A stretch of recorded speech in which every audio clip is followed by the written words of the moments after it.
There is a major news break out of Congress today where Steve Scalise has dropped out of the race for Speaker after being nominated by his fellow Republicans. We'll have much more on the chaos in the House in just a moment.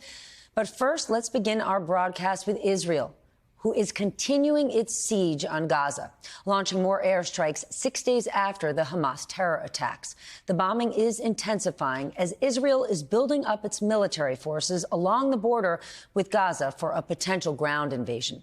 At least 1,300 people have been killed in Israel, and at least 1,500 have been killed in Gaza. Today, Secretary of State Antony Blinken was in Israel, meeting with both Prime Minister Netanyahu and Israelis who survived the terror attacks. We get more from my colleague Lester Holt in Tel Aviv. Tonight, Israeli airstrikes relentlessly bombarding Gaza with a potential ground invasion looming. Tensions escalating here for 6 days now. This newly released body camera video from Saturday shows Israeli forces firing at militants and freeing hostages during Hamas's attack. But perhaps the most disturbing images of this war so far were released today by Israeli Prime Minister Benjamin Netanyahu on social media. Photos of babies so horrifying that we will not show you. Hamas has shown itself to be an enemy of civilization. Netanyahu sharing those images with Secretary of State Antony Blinken, who traveled to Israel in a show of support from the U.S. It's simply depravity in the worst imaginable way. And Secretary Blinken had this emotional moment with a survivor from the music festival. We're strong here, we're powerful here, in this place, now in Tel Aviv and everywhere.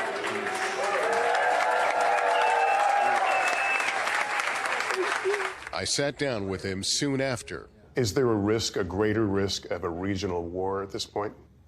We're determined that there not be. We deployed the largest aircraft carrier group that we have, the Gerald R. Ford, to the region. We've taken other steps to make it very clear to anyone who might think of taking advantage of this moment that that would be a big mistake. Israeli forces say they have already dropped more than 6,000 bombs on Gaza. With power cut off, hospitals are chaotic and overwhelmed. Israel vowing no humanitarian aid will be allowed into Gaza until all hostages are released. Meanwhile, the United Nations and other international groups are sounding the alarm about the grave situation in Gaza tonight. NBC's Richard Engel has more on that and Israel's air campaign against Hamas. There's an air war in Gaza tonight, with Hamas firing barrages of rockets toward Israel to little effect. Israel's Iron Dome missile defense system launching tiny projectiles at supersonic speed, intercepting and destroying nearly all of them. Israel's airstrikes are not being stopped. They're slamming into Gaza, where there are no air defenses. The United Nations is sounding the alarm of a growing humanitarian crisis. Human rights groups are calling for civilians to be allowed to leave and for aid to enter the 139 square mile territory that's home to 2 million Palestinians, 40% of them under 15. Israel says it will keep attacking Gaza until Hamas is destroyed. The Israeli military says it only targets Hamas. Israel's military is amassing tanks and troops along the border with Gaza. Its chief of staff saying now it is time for war and that the head of Hamas and all those who operate under him deserve to die.